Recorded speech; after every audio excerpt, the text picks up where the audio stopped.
Hey, good morning, everybody. Your man Omeed with you once again to talk about what the heck's going on in this crazy market. Stay with me for a few minutes, and I promise you, we'll bring you value, and you'll be smarter than when you started. Okay, here we go.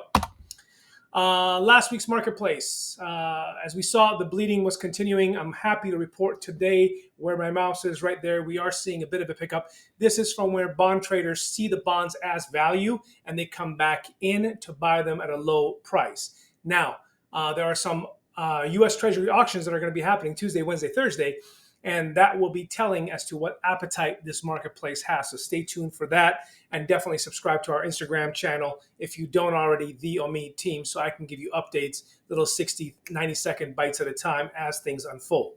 What does this mean for rates? Well, last week, we ended the rates at 7.44. We have been holding steady, as you can see on the right hand there from our good friends at Mortgage News Daily, who aggregate all the advertisings and rates on the web and put them in one place for us to see 7.43. So 0.1%. But the good news is in the bottom right here where the mouse is again, you can see Monday rate trend is to the positive, which is great. Now, what's happening that could be market shaking today? Well, on Monday, nothing. On Tuesday, new home sales is going to be reported from last month. Wednesday, durable goods orders. This is for goods that are built to last anytime longer than 3 years. So think, cars, trains, automobiles, planes, trains, automobiles movie. Mortgage applications are going to also be released to see what kind of appetite there is out there for filing for mortgage applications and applying for mortgages. Thursday, Q1 GDP numbers comes out, as well as initial jobless reports to see how many people have filed for unemployment for the first time.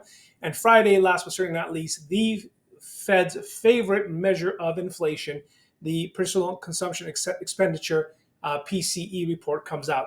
I am going to guess that we're going to see little to no progress based on the producers price index, the consumer price index, as well as the jobs numbers from the last couple of weeks. As far as the auctions goes, this is what I was telling you about. Look at these auction rates that are going to be out here. They are hot. So I'm anticipating to see, especially on that 2-year, we're going to get a fair amount of investors who are going to be wanting to buy those treasury notes at 4.98, almost 5 years, and lock up some money for 2 years. So that'll be interesting. There is a 5-year treasury that's going to go on as a $70 billion worth of treasuries. That's an all-time record. So there's a whole lot of money that's going to be moving through the bond market this week. And how the bond market absorbs it determines on what's going to happen for rates. So that's going to be an important thing to watch. Speaking of rates in the Fed, Powell came out and said, hey, inflation and hiring have been stronger than what I anticipated, and I'm going to stop and look at what happens this upcoming Friday with that PCE report. He's guessing 2.8. We're gonna trust him on that, and it was 2.84. So 0.4% is not going to be anything ground shaking. And always remember, they always round up or round down. So it could be 2.83 now and 2.84 before. They're going to report 2.8. So the movement's going to be minimal. Okay. And like I've been saying for the past couple of months, I don't see any rate changes coming from the Fed. And he has said that as well below, that he doesn't see anything happening. He's going to wait until July, September, or December to start lowering the rates. I think that we're going to probably see one right before the election. I don't know. We'll have to wait and see. Okay. Quick NAR update for you. This is a huge sigh of relief for all of us in this industry.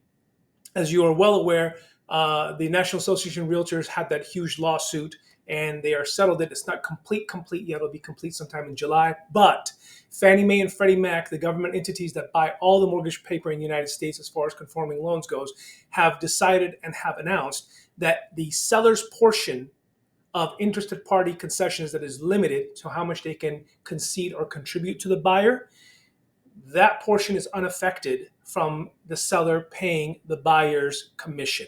So as you're aware, buyer's agent shows up at the house, 2.5%, 3% from that side, seller's agent, 2.5%, 3% from the other side. We were worried that the interested party concession limitations was going to be factored in if the seller paid the commission on behalf of the buyer. And great news here, they are not, which makes fantastic sense. And this is the way that it should be. So big, huge sigh of relief from our industry as far as that is concerned. Now, a bit on the want side here, Redfin came out today showing that home prices are now up, and they are now highest as they've seen since June of 2022, the all-time high. Pair that with the fact that mortgage rates are up, and now as a combination of it, the payments are up 11% year over year, which makes it very difficult on our buyers. But don't you fear, because math is here to rescue, and math being super puppy here is going to come to our rescue. This is from our good buddy Jed, who's out in Northgate. If you haven't seen his properties, you should look him up. Pretty cool. They are right now working with us and advertising a jumbo 3-2-1 buy down. In a world where you're seeing a 7.4 rate, Jed's got a 4.375, 4.5 rate out there for that first year. Then the second year goes 1 point higher, third year 1 point higher, and this is a 30-year fix. So if the world falls apart and we have 10% interest rates, whoever buys this house is going to have that 7 3/8 rate fixed for that 30 years. This enables folks to be able to see themselves in the home and not get such a sticker shock and actually see a huge value in buying a house like this at a rate of 4.375. And you can see the savings there. They're magnificent as far as how much people are able to save, right? So share this with your clients. If you're a consumer, take a look at all of this. If you have a hard time absorbing it, pick up the phone and give me a call. I'm happy to help you. There's a solution to all these things. And if you found all this valuable, do me a huge favor.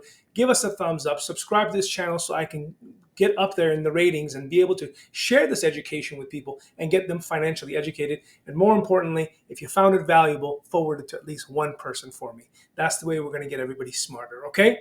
Cheers to you. Have a fantastic week. Chat with you soon. Bye-bye.